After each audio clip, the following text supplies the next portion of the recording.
मित्रों नमः संस्कृता DPVS classes आपका हार्दिक स्वागत करता है। इसके पहले वाले वीडियो में हम संधि बता चुके हैं कि संधि के कितने भेद होते हैं और किन संधियों का किसके साथ क्या जोड़ा जाता है। तो मैंने बताया है कि संधि किसे कहते हैं। संधि का मतलब ये होता है कि समझौता या मेल, दो वर्णों के मेल को संधि कहा जाता है। ये चीज मैं बता चुका हूं। और संधि के तीन भेद बताए हैं, स्वर संधि, व्यंजन संधि और विसर्ग संधि। स्वर संधि में स्वर के साथ स्वर का ही मेल होता है और व्यंजन में व्यंजन के साथ स्वर और व्यंजन दोनों का मेल होता है। और विसर्ग संधि पहचानने का नियम यही है कि उसमें विसर्ग के साथ स्वर और व्यंजन दोनों का मेल होता है। ये चीज हम आपको बता चुके हैं। जो एक ग्रामर का क्लास है, चाहे टेट के हो, चाहे सुपर टेट को, चाहे 6 से लेकर के पीजीटी सब लोगों के लिए है। तो आज हम बताएंगे स्वर के प्रकार। स्वर संधि के भेद या प्रकार। अब स्वर संधि के कितने भेद होते हैं? कहीं कहीं बुक में 5 मिलता है तो कहीं कहीं 7 मिलता है, लेकिन जितने भेद हैं सारे भेद हम यहाँ पर लिख देंगे। नंबर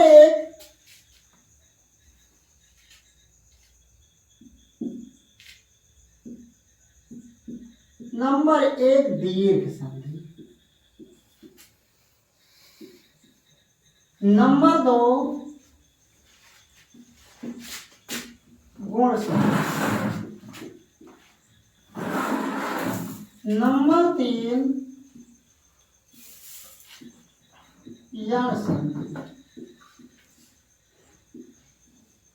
नंबर 4,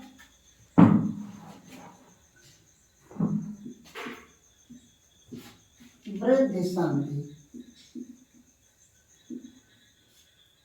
नंबर 5,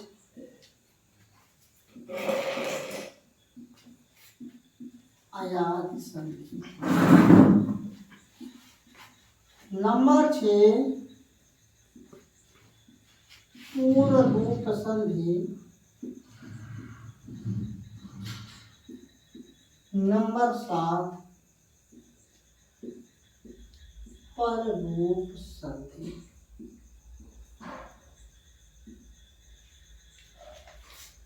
मित्रों 6-7 तक में देखेंगे तो 5 ही प्रकार के मिलेगा। दीर्घ संधि, गुण संधि, यण संधि, वृद्धि संधि, आयाति संधि। लेकिन अब ऊंचे वाले क्लास में आप जाएंगे तो पूर्ण रूप और पररूप भी मिलेगा। अब देखना यह है कि स्वर संधि के भेद मैं पढ़ा रहा हूं तो स्वर संधि का मतलब मैं बताया हूं कि जब जुड़ेगा तो स्वर के साथ स्वर ही जुड़ेगा, इसके अलावा कोई नहीं जुड़ेगा। और व्यंजन में क्या हुआ है? व्यंजन में व्यंजन के साथ व्यंजन और स्वर दोनों जुड़ेगा और विसर्ग में विसर्ग के साथ स्वर और व्यंजन। ये भी स्पष्ट करवा दिए हैं कि यदि कोई भी अगर वर्ण बोला जाएगा, कोई वर्ण लिखा जाएगा तो उसमें स्वर जरूर लगा रहेगा।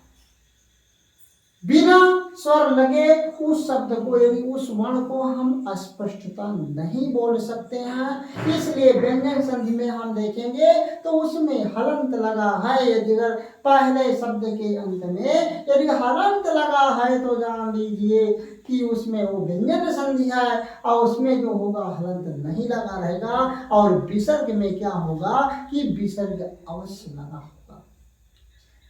एक चीज समझ करके आप संधि को सॉल्व करना स्टार्ट करेंगे तो आप भ्रमित नहीं होंगे कि कौन सी संधि है। अब पहली संधि है दीर्घ संधि। हम पहले ये बता चुके हैं कि आप वीडियो को देखने के पहले कॉपी और पेन जरूर लेकर बैठेंगे और इसको विधिवत समझ करके और इसका जो है नोट्स जरूर बनाएं। टेट और सुपर टेट वाले छात्र भी विशेष ध्यान दें कि नोट्स बना लेंगे तो यही चीज एग्जाम में पूछा जाता है, आप पेपर उठाकर कभी भी देख सकते हैं। तो पहली संधि है मान लो दीर्घ संधि। हम आज इस संधि के विषय में बताएंगे। इसका सूत्र है अकहा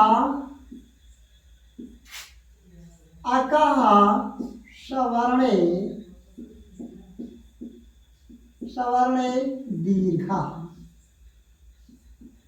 अकहा सवर्णे दीर्घा। अब इसका मतलब क्या होता है कि अकहा सवर्णे दीर्घा।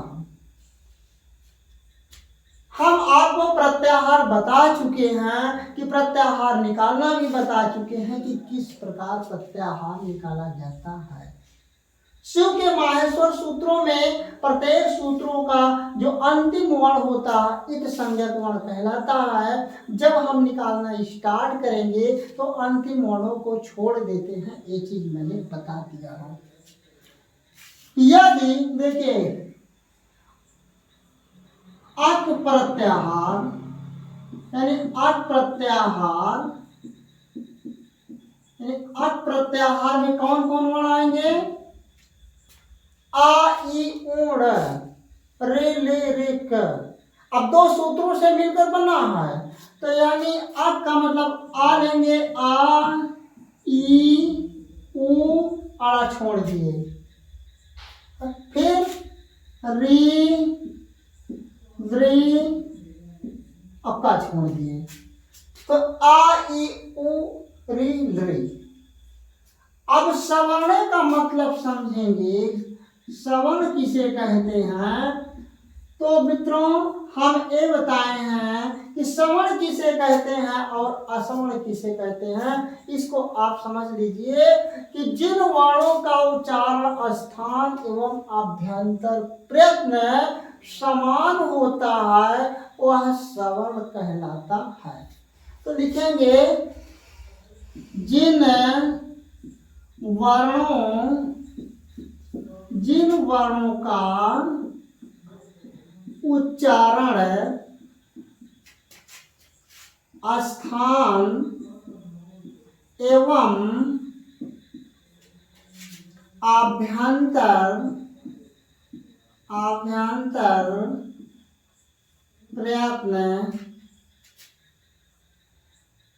प्रयत्न समान होता है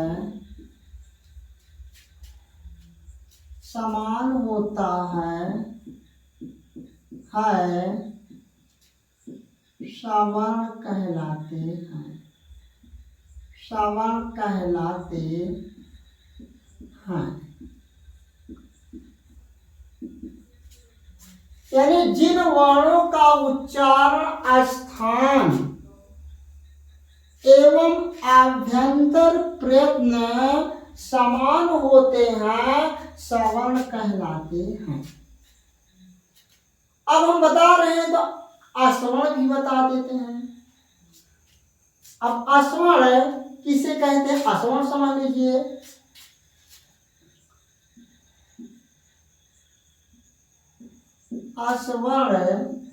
असवर्ण क्या है?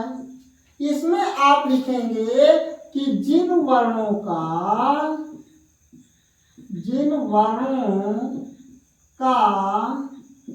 उच्चारण स्थान एवं अभ्यंतर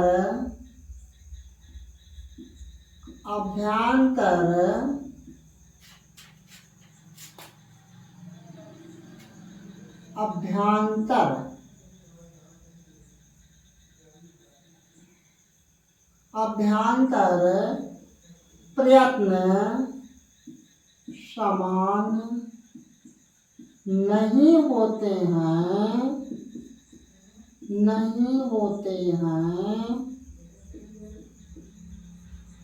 असवर्ण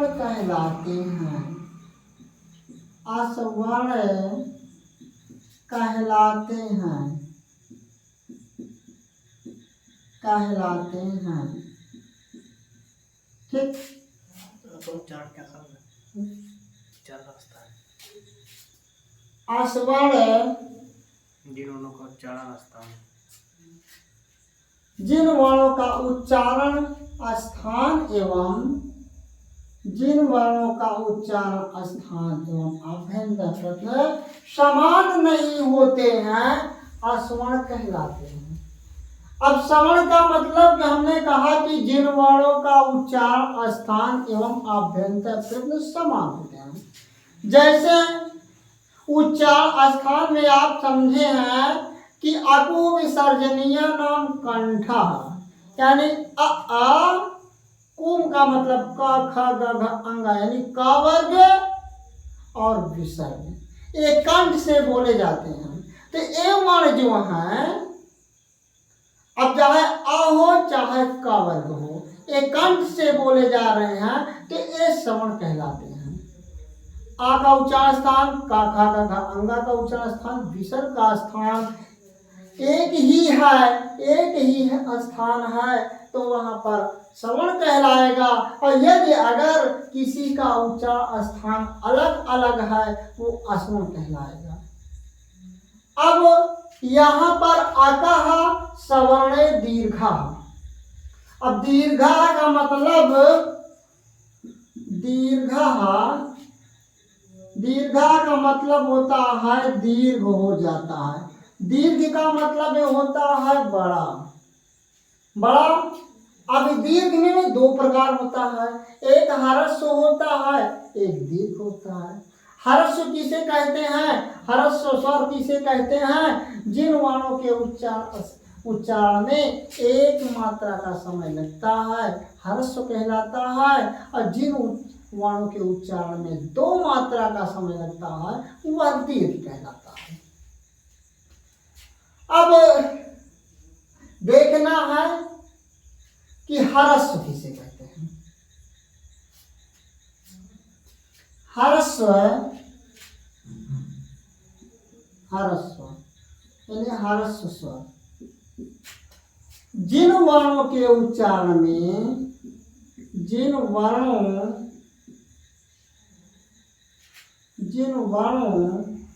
के उच्चारण में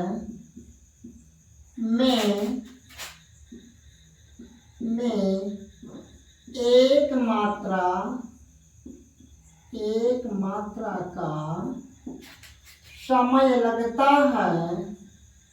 है ह्रस्व स्वर कहलाते हैं।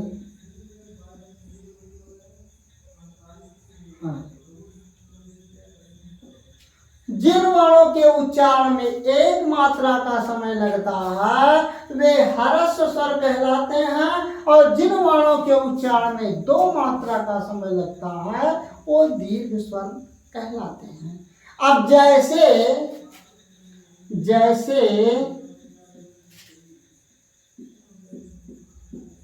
अ इ ओ रे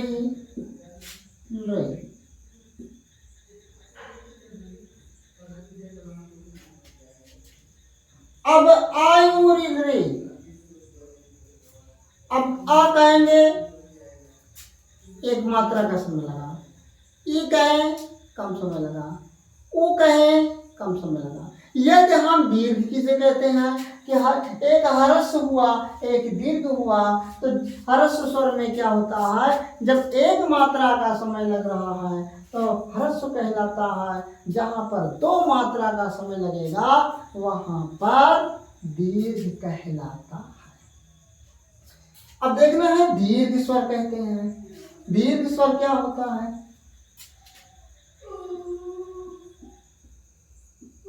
दीर्घ स्वर यानी जिन वर्णों के उच्चारण में जिन वर्णों के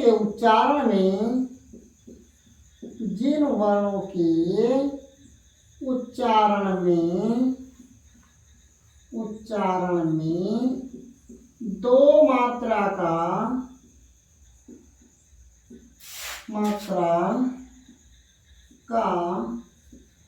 समय लगता है,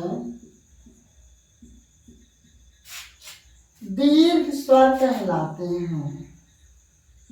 दीर्घ स्वर कहलाते हैं।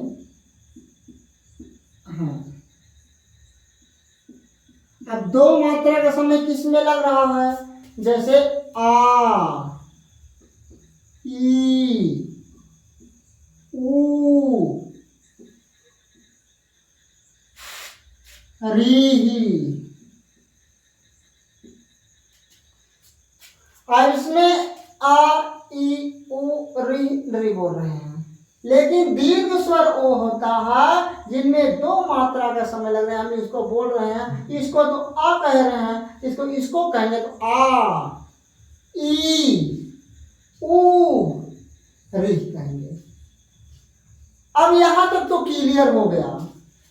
अब दीर्घ संधि समझने का मतलब अब ये आ गया कि आकाश श्रवण दीर्घ का मतलब ये हुआ कि अग प्रत्याहार के अंदर यानी ह्रस्व या दीर्घ आयुरी के बाद कोई भी स्वर आता है तो वह अपने का दीर्घ हो जाता है।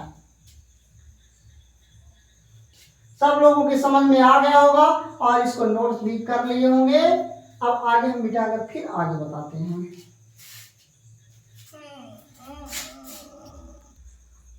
दीर्घ संधि आकाह सवर्णे दीर्घ, तो इसका मतलब होता है यानी ह्रस्व या दीर्घ,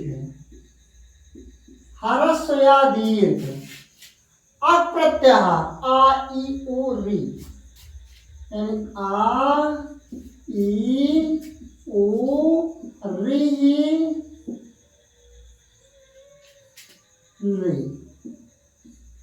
यानी आ, ई, ऊ, री के बाद कोई भी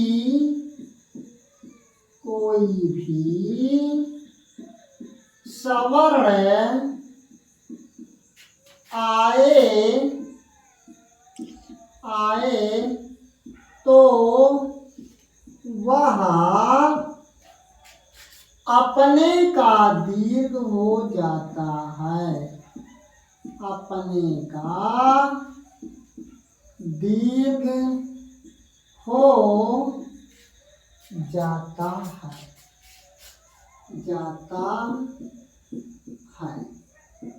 यानी ह्रस्व का मतलब बता दें जिसमें एक मात्रा का समय लगता है, दीर्घ का मतलब बता चुके हैं जिसमें दो मात्रा का समय।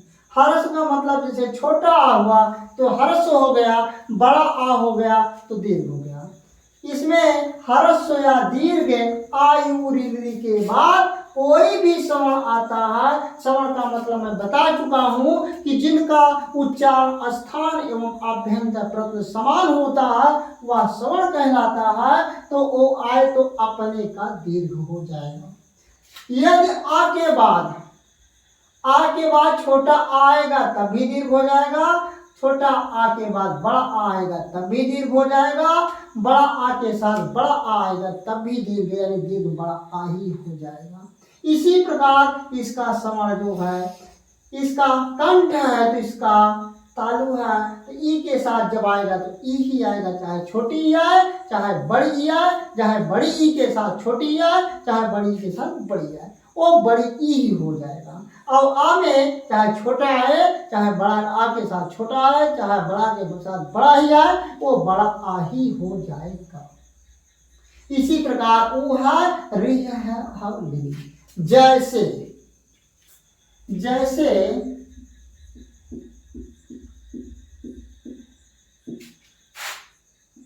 विद्या धन आलय। अब देखिए विद्या धन आलय इसमें बड़ा आ आया है, क्या है, यानी बड़ा आ। बड़ा का मतलब कि ह्रस्व यानी दीर्घ आ और फिर दीर्घ आ। और क्या हो जाएगा, अपने का दीर्घ हो रहा है तो बड़ा आ और बड़ा आ मिलके बड़ा आ हो गया। यानी कहने का विद्याधन आलय बराबर विद्यालय। विद्यालय क्योंकि बड़ा आ और बड़ा आ यानी दीर्घ दीर्घ मिलकर भी अपने का दीर्घ ही हुआ। फिर देखिए अगला उदाहरण देखिए, जैसे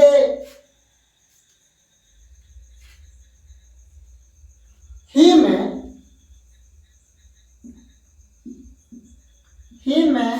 धन आलय बराबर, अब इसमें देखना है यानी छोटा यानी ह्रस्व आ धन दीर्घ आ, यानी ह्रस्वा और धन दीर्घ आ मिल करके यानी अपने का दीर्घ यानी बड़ा आ हो गया। तो हो गया बराबर क्या हुआ, हिम धन आलय बराबर हिमालय। हिमालय। इसके साथ साथ मैं आपको स्वर संधि पढ़ा रहा हूं, तो स्वर संधि में मैं बताया हूं कि इसमें स्वर के साथ स्वर ही मिलेंगे। तो इसमें देख लीजिए कि आ के साथ आ ही मिल रहे हैं और इसमें छोटा आ के साथ बड़ा आ ही मिल रहा है। यदि अगर व्यंजन संधि होता तो यहाँ पर हलंत जरूर लगा होता, और विसर्ग संधि होता तो यहाँ पर विसर्ग जरूर लगा होता। यही पहचानने का नियम है। अब देखना है जैसे नदी, नदी धन ईसा, नदी धन ईसा।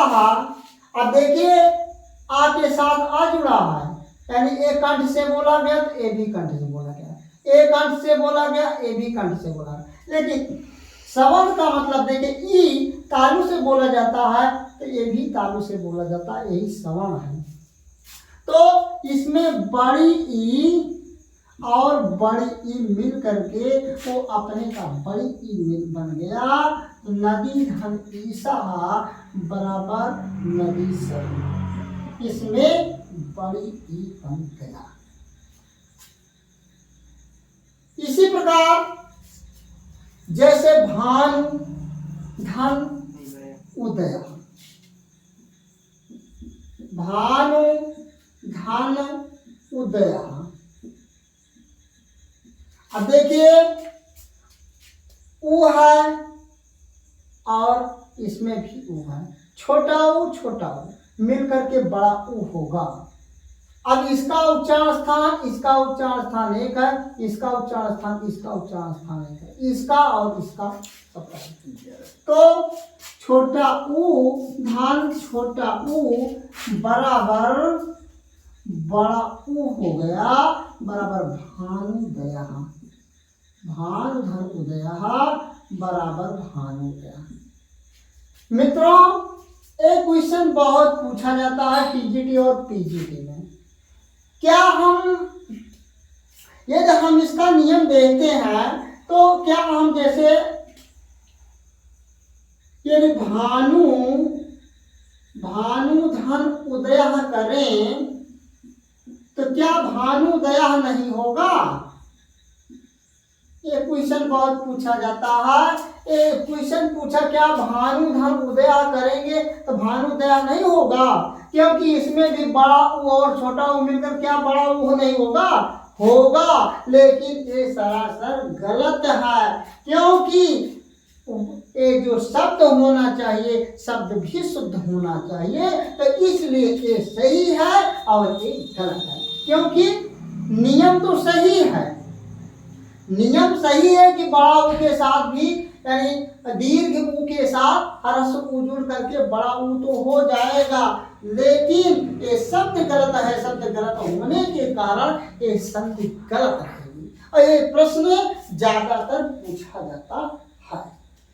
फिर देखिए जैसे कपि, कपि धन ईसह, ईसह बराबर, इसमें छोटी ई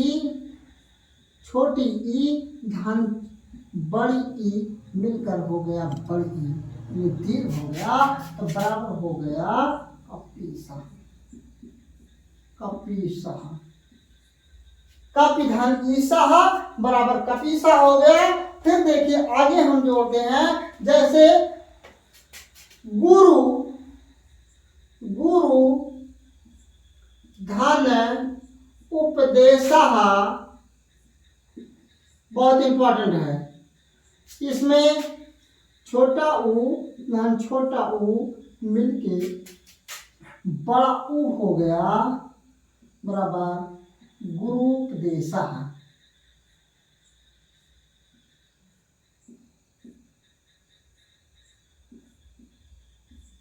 गुरुपदेशः,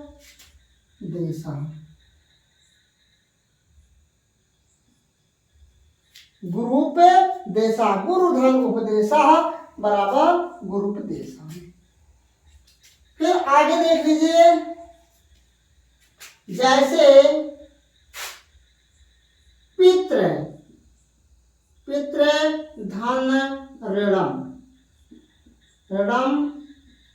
अब देखिए बताए हैं कि छोटी री और प्लस छोटी री मिल करके हो जाएगा क्या, बड़ी री, बड़ी री हो गया तो हो जाएगा पितृणम, यानी